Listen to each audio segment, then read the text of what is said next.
processo da história, é muito bom ter você aqui. Vídeo aula especial. Falaremos sobre a história do Brasil com questões de concursos anteriores da banca FUNPAR. FUNPAR, que é vinculada à Universidade Federal do Paraná. Por que eu estou trazendo isso? Porque foi um pedido de alguns alunos, diretamente a mim. Muita procura também no Instagram, lá comigo. Esses alunos vieram entrar em contato porque tem um concurso que está tendo uma procura muito alta. E esse concurso é para soldado da Polícia do Paraná e também para bombeiro, né? Para soldado da Polícia e para soldado do Bombeiro do Paraná. E quem vai organizar, quem está organizando, inclusive foi adiado esse concurso, é a FUNPAR, tá? A FUNPAR, ela tem toda uma caracterização de prova, então esse vídeo é para você que está fazendo essa preparação para esse concurso. O edital já está fechado, as inscrições já foram feitas, não podem ser mais feitas novas inscrições.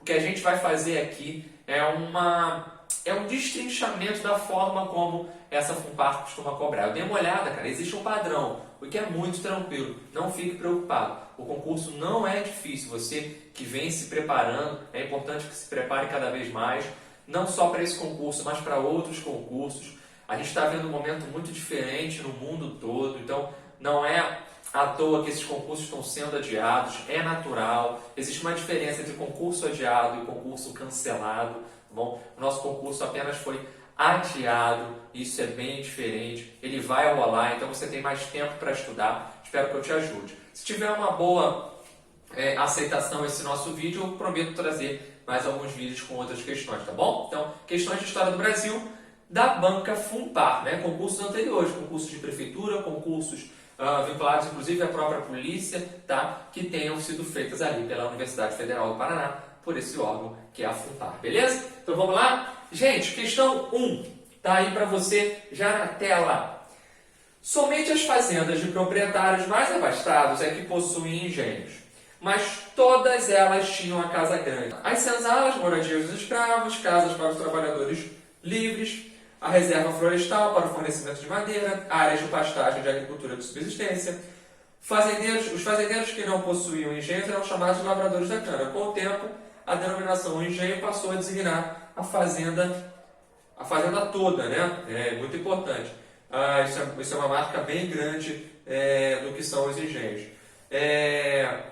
A fazenda canavieira que possuía o aparato para a produção do açúcar.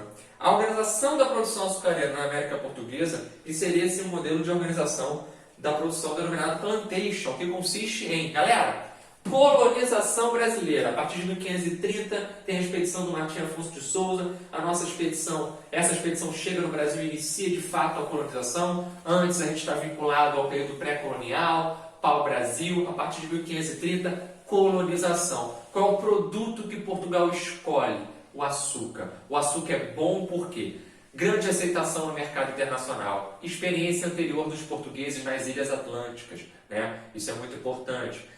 Bom solo para o açúcar, bom clima para o açúcar. Além disso, o açúcar ele permite a fixação do homem ao solo, ao local. Então, o que quer dizer? Não é uma coisa que eu planto, viro as costas e venho outra semana buscar, ou no outro mês, ou no outro ano. Não, eu preciso cuidar da cana-de-açúcar, eu preciso cuidar dessa plantação. Então, é um produto que tem tudo a ver com o Brasil. Então, o produto mais marcante do Brasil no século XVI e século XVII vai ser o açúcar. Por isso que a gente diz que existe o ciclo do açúcar. Né? Ciclo do açúcar, ciclo da mineração, depois o ciclo do café, já quando o Brasil está já independente. Então, o que a gente vai ver? Que no período de produção do açúcar, o grande destaque do Brasil é o Nordeste, a região Nordeste, a área litorânea para facilitar a exportação. E o sistema de produção é baseado no plantation. Plantation não tem tradução, é uma palavra internacional. Significa o quê? Significa um tipo de produção bem específico. Baseada no quê, gente? Baseada em 4 grandes características. Hoje a gente diz que existem 3 grandes características, porque uma delas já não existe mais. Ó, é o leme, é o famoso leme. Lembrou plantation? Lembrou leme. Melhor, lembrou de açúcar? Lembrou plantation? Lembrou leme. Tá? A nossa estrutura agrária é baseada na plantation e deixa marcas até hoje. Olha só, latifúndio.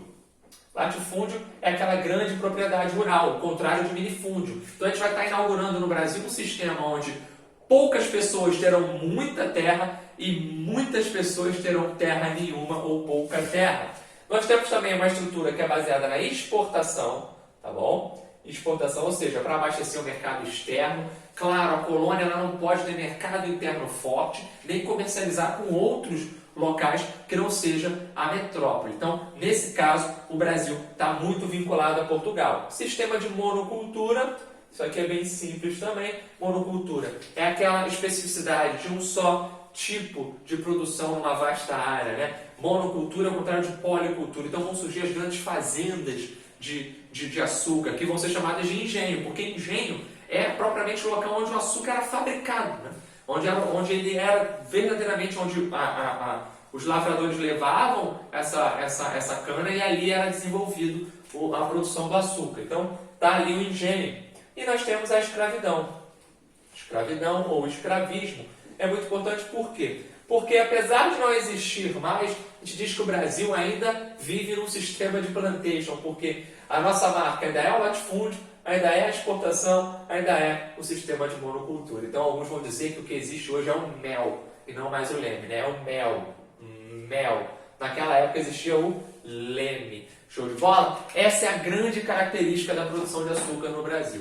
Por todas essas variáveis que eu falei para vocês, ele é o produto escolhido, é o nosso carro-chefe. Portugal conta com um apoio logístico, financeiro da Holanda, né, dos Países Baixos. Então a Holanda é uma parceira de Portugal, depois invade a colônia quando fica proibida de participar desse comércio lucrativo do açúcar, e o Brasil vai ser caracterizado no mundo todo como uma grande colônia de produção de açúcar. Inclusive, tem historiadores que vão falar que o Brasil vicia o mundo no açúcar, porque a partir da produção do açúcar no Brasil, ele vira uma commodity, uma espécie de commodity que vai fazer grande força no mundo inteiro. Gente, então qual é o gabarito aí? Plantation, que consistia em A. Minifúndio? Não, parou. B. Latifúndio? Mão de obra assalariada? Não. Latifúndio, policultura? Não. Latifúndio, mão de obra escrava é monocultura? Sim, perfeito. Você vê que nem precisou falar da exportação. Tranquilo, sem problema nenhum. Mas você sabe que todas as outras características estão perfeitas. Então, gabarito aí, letra D, delta, latifúndio, mão de obra escrava e monocultura. Show? Galera, questão 2 agora, questão bem bacana também. Essa foi cobrada em 2007 por essa banca na prova da Polícia Civil, tá bom? Vamos lá. É um poema bem legal do Oswald Andrade. Quando o português chegou, debaixo de uma bruta chuva, vestiu o índio, que pena. Fosse uma manhã de sol, o índio teria despido o português. Oswald Andrade, erro de português. Fala sobre a chegada, esse primeiro contato, faz ali uma brincadeira com a pena, né, com a palavra pena, com despir, com a aculturação, com a forma como foi dada essa primeira aproximação. Vamos lá. Com base no texto e nos conhecimentos sobre o contexto da colonização portuguesa no Brasil, é correto afirmar que, gente, vamos lá, isso é muito tranquilo, não há dificuldade para se falar nisso. Quando a gente fala em chegada dos portugueses, a gente tem que falar oficialmente de 1500. Foi em 1500? As fontes oficiais dizem que sim. Tem várias outras fontes que vão dizer que já tem chegada portuguesa, espanhola, enfim, em outros momentos, um pouco antes, tá? Mas oficialmente, tanto para a sua prova quanto ainda para a história mais tradicional, é com a chegada de Pedro Álvares Cabral em 22 de abril de 1500 que o Brasil de fato começa a ter essa influência portuguesa. Entre 1500 e 1530, a gente tem um período conhecido como pré-colonial. Por que pré-colonial? Porque, de fato, Portugal só se interessa de verdade pela nossa terra com o ideal de colonização a partir daqui, de 1530. Então, esses primeiros 30 anos, Portugal estava mais envolvido com o comércio com as Índias, não achou ouro e prata aqui, então acabou dando uma atenção maior ao que já vinha dando certo lá no Oriente. Aqui no nosso território viviam inúmeras tribos de várias etnias diferentes. O primeiro contato, gente, é amistoso. Eu não posso dizer que entre 1500 e 1530 há uma série de conflitos intensos, escravização de indígena, não. Isso vai ser uma realidade mais a partir da colonização. Num primeiro contato, nesse período pré-colonial, a gente tem como destaque o pau-brasil e a gente tem como destaque o trabalho por escambo, considerando o pau-brasil um estanco é um monopólio, beleza? Isso é muito importante. Então, o que está sendo desenhado aqui? Está sendo desenhada uma aproximação entre português e indígena que vai seguindo ritos naturais. Não quer dizer que o indígena não resistisse, não fosse meio com o pé atrás em relação ao português. E o que vai ser fundamental para toda a chegada de europeu aqui na América, galera, é uma coisa chamada guerra epidemiológica. O que é guerra epidemiológica? É algo trabalhado mais por novos historiadores, por uma galera mais recente, de 20 anos para cá, o que é pouco, o que é recente dentro da história.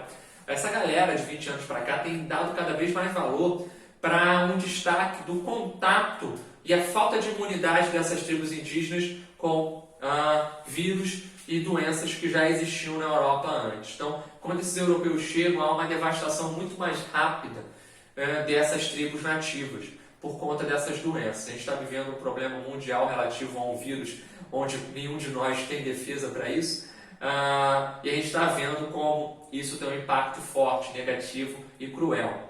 Isso explica, por exemplo, a chegada dos espanhóis e os incas terem sofrido tão fortemente, os astecas também tão fortemente, por conta dessa guerra epidemiológica. A gente não pode esquecer que, por mais que nesse período pré-colonial houvesse o escambo, não fosse um trabalho, digamos, forçado determinadamente, não houvesse uma exploração nativa clara, também não era uma relação próspera de total amor, de total caridade, de total carinho.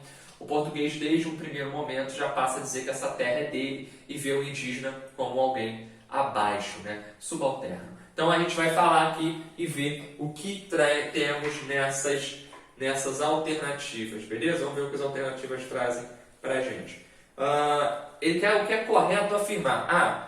Ao desembarcar com a sua expedição no território brasileiro, o conquistador português Pedro Álvares Cabral acreditou ter chegado às Índias, razão pela qual assim chamou os habitantes originários do Brasil. Não, gente, quem faz uma confusão desse tipo é o Cristóvão Colombo, quando ele chega na América Central e achando que estava nas Índias, né? O Cabral sabia, e sabia até antes de vir para cá, que aqui era um território que não era as Índias.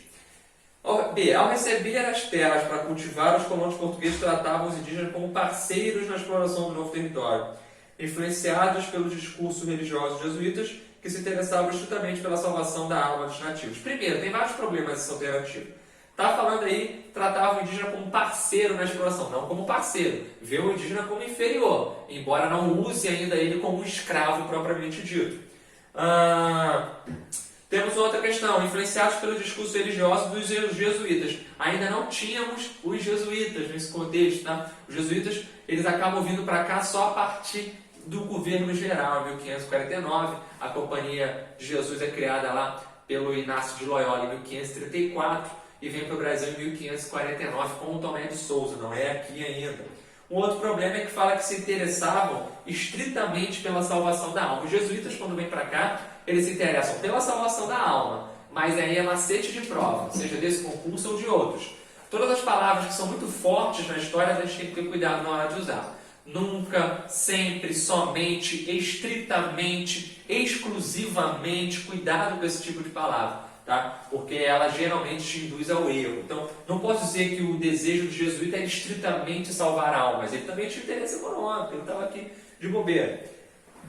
C. Na chegada dos portugueses e durante o processo de colonização, as várias tribos existentes no Brasil aceitaram sem qualquer resistência as mudanças impostas pelos conquistadores e pelos jesuítas, inclusive a adoção de novas vestimentas e do cristianismo. Há muita resistência, galera. Quando a colonização começa de fato, a gente já tem a explosão da Confederação dos Tamoios, Confederação dos Cariris, enfim, revoltas de todo tipo por parte de tribos indígenas. D. O início da ocupação portuguesa no Brasil, o índio foi fundamental para a extração do pau-brasil. Show de bola, até aí tá certo. Vamos lá. Estabelecendo-se assim um contato que propiciou a expansão das doenças comuns no continente europeu e que para os nativos na América geralmente eram fatais. Muito boa essa alternativa. Vamos ver a letra E para ver se essa é certa. Vamos garantir. Embora detentores de culturas e formas de organização social específicas, os povos indígenas permanecem até hoje excluídos dos livros didáticos que abordam os primórdios da formação social brasileira. Não está até hoje, né? A gente não pode dizer que eles estão excluídos até hoje dos livros didáticos. Nós temos leis de lá para cá que alteram isso, tá bom? Show de bola? Letra D aí. O livro fundamental para analisar as contradições presentes nos primeiros anos da República é Os Sertões, né? Que é do Euclides da Cunha, maravilhoso esse livro, né? Publicado em 1902 por Euclides da Cunha. Obra primordial para o conhecimento do Brasil. Assinar a alternativa que identifica o episódio da história que é apresentado no livro. Isso é bem específico, mas todo mundo que estuda a Primeira República e que estuda as revoltas, os movimentos sociais da Primeira República, com certeza sabe de qual livro, de qual revolta esse livro trata. O Euclides da Cunha ele era um jornalista, né, escritor, e que estava trabalhando como correspondente no jornal de São Paulo, quando ele é mandado, ele é enviado para a Bahia para cobrir uma guerra que estava rolando desde 1896, porque um arraial tinha sido fundado em 1893 por chamados monarquistas fanáticos, né? A verdade é que ele sai daqui do Sudeste, onde eu estou falando para vocês, com uma visão muito pejorativa desses revoltosos, né? São monarquistas, fanáticos religiosos, liderados por um louco chamado Antônio Conselheiro. Só que quando ele chega lá, ele começa a ter de cara, ter em vista o que era de verdade aquela estrutura. Ele começa a perceber que, na verdade, estavam fantasiando, estavam mostrando uma realidade distorcida sobre aquele fato. E que, na verdade, os sertanejos de Canudos, eles eram pessoas miseráveis que fugiram das mais diversas atrocidades e que estavam ali tentando, dentro do que se chamou de solidariedade cristã, viver em paz sem incomodar ninguém. Então, o que houve, na verdade, em Canudos foi um massacre, não uma guerra propriamente dita. Embora das 4 expedições, Canudos tenha vencido 3, né? Te diz que foram 3 vitórias de Canudos, embora as duas, a primeira não foi muito bem uma expedição, né? Foi esse um estopim para as outras. Canudos foi muito forte, muito valente, tentou resistir, mas foi exterminado. Foi colocado abaixo. Inclusive, até a sua memória hoje é apagada, porque na década de 60, lá, acabou sendo construída uma represa que inundou todo o sítio arqueológico ali, daquela região. Uma coisa importante, gente, muito importante, é que Canudos está no seu edital, claro, senão eu não estava trazendo aqui uma questão desse tipo, e você tem que destacar o que foi, saber especificamente o que foi esse movimento social, já que é cobrado. E uma outra coisa importante, indo nessa tônica, é que o Euclides da Cunha ele escreve isso. Outros personagens, como Mário Vargas Llosa, que é um prêmio Nobel de literatura, um peruano, ele também escreve sobre Canudos, e Canudos até hoje é muito forte na nossa memória. Claro, então qual é aqui o destaque? É a Guerra de Canudos, né? Claro, a Guerra de Canudos, letra A. Show de bola? Tranquilo? Beleza. Também falando de Primeira República, um tema que está aí para você, República Oligárquica, tem vídeo aqui no canal, assim como Canudos, enfim, você encontra. Vamos lá. Com base nos conhecimentos sobre a política de alianças denominadas de café com leite na República Velha, considere as afirmativas a seguir. 1, 2, 3, 4. É uma característica da FUNPAR colocar assim esse tipo de análise, para você julgar verdadeiro ou falso. Cuidado, cuidado. É uma macete de prova clara, é você tentando ir descartando de acordo com as que você tem certeza de que está certo ou de que você tem certeza de que está errada. Né? Isso aí você com certeza sabe. 1. O êxito das alianças baseadas no esquema político conhecido por café com leite foi assegurado pela autonomia existente à época dos parlamentares do Congresso em relação aos governos federal e estadual. Isso não é verdade, gente? Porque o que é essa política oligárquica? Nós temos aqui a União. Bom, União é o governo federal. Tá? Nós temos aqui os estados. Tá? Estados, Bahia, Rio, Paraná, São Paulo. Show de bola? Tranquilo? Então, o que existia? Existia uma troca de favores. Ao mesmo tempo em que a União favorecia os estados favoreciam a União. Mas de que forma? Vamos botar aqui uma soma, uma união entre os dois. Né? Por quê? O que acontecia? Desde 1891, tá? Em 1891, a gente tem uma Constituição no Brasil. do governo Deodoro, essa Constituição vai dizer várias coisas que dão um caráter mais liberal ao Brasil, rompem de fato com a monarquia e trazem para a gente algumas características interessantes, mas ela mantém uma estrutura que vai permitir fraudes, porque ela mantém o voto aberto. Ela diz que o voto é aberto, é direto, mas é aberto. Então, a partir desse momento, todo mundo sabe em quem você vai votar. Então, esse voto aberto vai permitir a montagem de uma estrutura corrupta, uma troca de favores fora da Constituição, é por baixo dos panos, mas na cara de todos. Por mais complexo que isso possa parecer, é um acordo entre o governo federal e os estados. Os estados tinham também os municípios, claro, até hoje, não é isso? Os municípios, né? Antes de serem estados, eram províncias. Então, os estados têm os municípios. No município tem a figura de um coronel. Por que eu estou botando coronel com aspas? Porque não é propriamente um coronel esse sujeito. Ele é um cara que é o mais rico da região, que tem força política, que tem capangas com ele, que tem grandes terras, grandes extensões territoriais. E a patente coronel dada a esses sujeitos vem lá da Guarda Nacional, do período regencial 1831. Então, a gente está falando aqui de coronel, safo. O coronel é uma figura bem importante, bem interessante. Então, essa figura de maior poder local, de maior poder dentro do município, até hoje a gente fala muito isso, né? Ah, o camarada é um coronel lá na região, ninguém manda mais que ele, manda em tudo, é um fazendeiro poderoso. Esse coronel, esse cara aqui, ele é aliado do governo estadual e ajuda o governo estadual a eleger quem pode favorecer a União. Então, a União, né? Muito perfeita, uma aliança, melhor dizendo, muito perfeita, para não confundir, uma aliança muito perfeita entre os estados e o governo federal, onde os estados votam em pessoas que não prejudiquem o governo federal, deputados e senadores. E, em troca, o governo federal não atrapalha os estados e ainda garante verba para eles. Ah, que legal! Isso só é possível, como eu falei, porque a Constituição de 1891 ela permite o voto aberto. Então, se o voto é aberto, todo mundo sabe em quem você votou. E o coronel, ele consegue te pressionar de duas formas a votar no candidato dele. Como é que o coronel te pressiona? Ele lá no município, porque o município é a coisa mais importante para o voto, porque é onde de fato acontece. Ele consegue te pressionar fazendo uma coisa chamada voto de cabresto, beleza? Cabresto é uma correia onde você guia o animal. Então você está dizendo que o eleitor é um animal? O eleitor ele é animalizado, ele vira um burro, um gado, beleza? Ele é colocado num curral eleitoral. Show de bola? Olha só que expressão.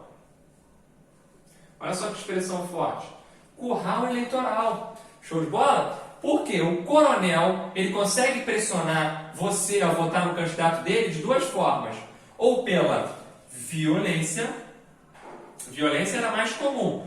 Mandava a galera chegar e já ficava capanga ali do seu lado armado. E aí? Vai votar em quem? Ó, esse aqui é o cara. Te entregava já o papelzinho e você já ia direto votar no camarada. E também através de uma coisa chamada assistencialismo.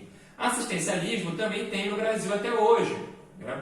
Principalmente em regiões mais no interior. Então, a violência, eu forço você a votar no meu candidato, ou eu te dou uma política assistencialista. Não é uma política própria, porque não é o governo oficialmente que faz. É por baixo dos panos, eu te dou uma cesta básica, aquela ideia de trocar voto por dentadouro, eu te dou um negocinho ou outro, você vota em mim. Então, ou seja, o voto de cabresto e o curral eleitoral só são possíveis porque a Constituição diz que o voto é aberto.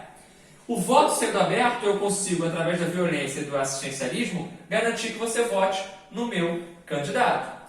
Se o meu candidato vence, as elites dos estados ficam contentes, porque dessa forma o governo não vai ser prejudicado e dessa forma vai vir verba à vontade para os estados.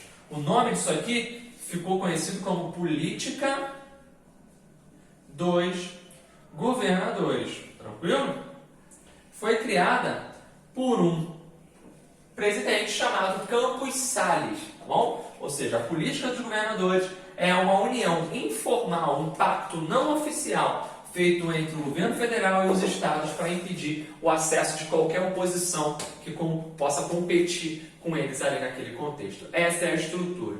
Tá? Há um ciclo de dependência. O governo federal nunca é mais forte que o Estado sempre tem um poder muito grande. Então, por que a gente diz que a política da Primeira República é uma política oligárquica? A palavra oligarquia vem de poder de poucos, poucos no poder. Então, esses poucos no poder no Brasil são a galera do campo, os latifundiários. Show? Então, vamos ver aqui qual é o gabarito? Vamos aqui, juntos. O êxito das alianças baseadas no esquema político conhecido como café com leite. Por que café com leite? Porque São Paulo e Minas eram as principais oligarquias naquele contexto. São Paulo tinha muito poder econômico por conta do café, em Minas tinha poder econômico também, mas tinha principalmente voto, porque era o nosso maior espaço eleitoral. Show? Tinha muita gente morando em Minas. Vamos lá. Assegurando pela autonomia existente à época dos parlamentares do Congresso frente ao governo. Não, na verdade, se os parlamentares são eleitos num sistema fraudulento, eles não vão ter autonomia. Então a 1 não pode ser, a gente já tira a 1 de tudo quanto é canto. Se eu tiro a 1 como errada, não pode ser A, não pode ser C, não pode ser D. Pronto, vamos continuar. Olha só como é que se faz questão, hein? Manda ver. 2.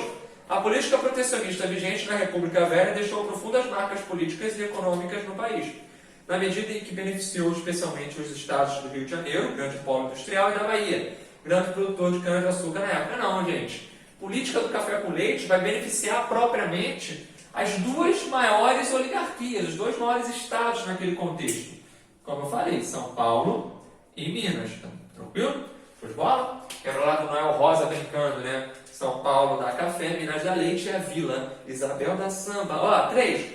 O acordo entre fazendeiros e exportadores paulistas e mineiros, sempre visando a manutenção do poder político, marcou o federalismo no Brasil naquele período, pois fixou privilégios oficiais a esses dois estados na República Velha. Show! Essa 3 está certa. Tem que ter 3, não pode ter 1, não pode ter 2. Vamos lá.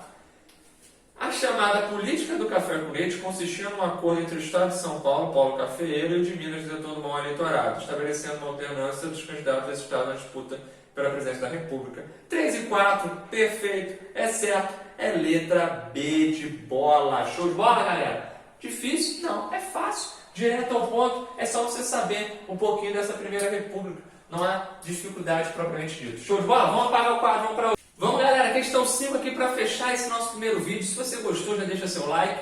Se está gostando aqui da explicação, vai te fazendo lembrar. Claro que não é uma aula completa. Você encontra esses conteúdos todos aqui no nosso canal, tá? A gente vai fazer outros vídeos se isso aqui for bem recomendado por vocês. Então vamos lá. 1, 2, 3, Brizola no xadrez. Se tiver lugar, apoie também João Goulart. Isso aqui é uma frase, né? Uma brincadeira fortemente feita lá na Marcha da Família com Deus pela Liberdade, 19 de março de 1964, a marcha que vai abrir brecha para o golpe civil-militar no Brasil. Esse é um tema forte, que a FUNPAR sempre gosta de falar, e está no seu edital, cuidado com isso. A partir de 1964, a gente está entrando numa ditadura civil-militar, porque não foram só os militares que promoveram esse golpe. E, professor, golpe é o mais correto? Golpe é o mais correto. É o que é mais referendado por toda a historiografia, tá? Então, a partir de 31 de março para 1º de abril de 1974, golpe civil-militar, retirada do presidente João Goulart, que tinha sido vice do Jânio Quadros. O Jânio Quadros renunciou em 1961, o João Goulart assumiu, mas o João Goulart começou a promover uma série de reformas, tentar uma série de acordos que fizeram com que ele perdesse apoio no Congresso, com que ele ficasse sem apoio entre grande parte das Forças Armadas, fizeram com que ele balançasse no poder, perdesse apoio entre a classe média, entre a classe empresarial, embora algumas pesquisas de opinião da época retratem que o João Goulart tinha a aprovação da maior parte da população, principalmente aqueles que seriam beneficiados com as suas reformas. Reformas, por exemplo, no campo, uma reforma agrária era muito importante naquele contexto. Um outro tipo de reforma comum que o João Goulart queria promover era a reforma eleitoral, com voto aos analfabetos. Nossa população era quase metade dela analfabeta e não votava, né? O analfabetismo passava de 40% naquele contexto e essa galera não votava. Então, outras reformas, reforma fiscal, reforma tributária, ele tinha feito uma lei de remessa de lucros, tinha criado o 13º salário, tudo isso num clima de grande instabilidade. Ele é criticado por grandes governadores e outros políticos no Brasil. Isso faz com que o governo dele balance o contexto de Guerra Fria, tenha uma influência norte-americana e vem o golpe civil-militar de fato em 1964. Vamos à questão. Com base em seus conhecimentos sobre o período que antecede o governo militar de 64, considere as afirmativas a seguir. 1. Os grupos conservadores que incluíam a organização, tradição, família e propriedade mostram sua força contra o que chamavam de esquerdismo e comunismo do governo João Goulart, realizando manifestações contrárias ao governo e apoiando o golpe militar de 64. Exatamente. O que acontece é que o Brizola estava ali sendo falado porque ele era um dos representantes do PTB e da esquerda. O João Goulart ele é taxado de forma errônea de comunista. Né? Ele era de esquerda, claro, mas ele não era comunista. Né? Havia uma grande diferença entre esses dois pontos até hoje mais ainda, mas naquela época, por conta da Guerra Fria, havia uma distinção um pouco menor. Né? Então, era muito comum que as pessoas mais à esquerda fossem taxadas de comunistas. E algumas medidas dele incomodam uma parcela mais conservadora do Brasil, que vão acabar abrindo brecha para esse golpe que é liderado por militares. Então, a 1 está correta. 2. Sob o argumento da ameaça de uma guerra civil ou de um golpe militar, o Congresso votou a instauração do parlamentarismo, medida que na prática visava limitar os poderes de Jânio Quadros e João Goulart. Teve parlamentarismo? Teve. Mas lá em 61, quando o Jânio Quadros renunciou, o João Goulart assumiria. Ele era vice, a Constituição dizia isso. Só que tinha alguns setores militares que diziam a mesma coisa que estavam dizendo dele em 64. De esquerda, comunista, isso, aquilo. E aí o João Goulart fica naquela ali, o Congresso consegue fazer uma manobra e o Brasil entra no parlamentarismo, onde o chefe de Estado é separado do chefe de governo. O chefe de Estado, no presidencialismo, é ocupado pela mesma pessoa que é chefe de governo. Né? Por exemplo, o presidente do país hoje ele é o chefe de Estado, ele tem a maior representatividade no país, é o que fala pela gente. A gente brinca que cada vez que um presidente no sistema presidencialista fala, é como se o povo falasse, né? Ele é um cara de grande importância em linhas gerais, ele é a grande liderança do país. Já o chefe de governo, que no presidencialismo é o mesmo do chefe de Estado, é o cara que governa em si. Sistemas parlamentares, como por exemplo na Inglaterra, a gente tem a figura do primeiro-ministro, que é o chefe de governo, é o cara que governa, e a figura simbólica, né? A figura que todo mundo para ver como representante máximo do Estado, da nação. É o chefe de Estado, que no caso é a rainha, lá na Inglaterra, né? Show de bola? Então, aqui a gente teve parlamentarismo, mas entre 61 e 63. 63, em janeiro, o João Goulart consegue um plebiscito. Né? A maioria absoluta da população diz que não quer o parlamentarismo, e a gente volta ao presidencialismo. Show. Vamos lá. A proposta de reforma agrária do governo João Goulart, dada a sua urgência, até agora só um, né? Dada a sua urgência para solucionar esse recorrente problema nacional, recebeu amplo apoio dos mais variados representantes no Congresso. Não, pelo contrário, né?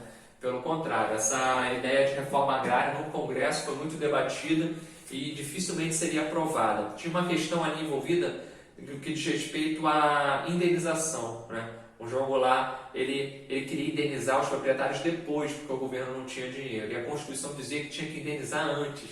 Ele queria mudar a Constituição, e o Congresso não muda a Constituição. É um embate muito grande.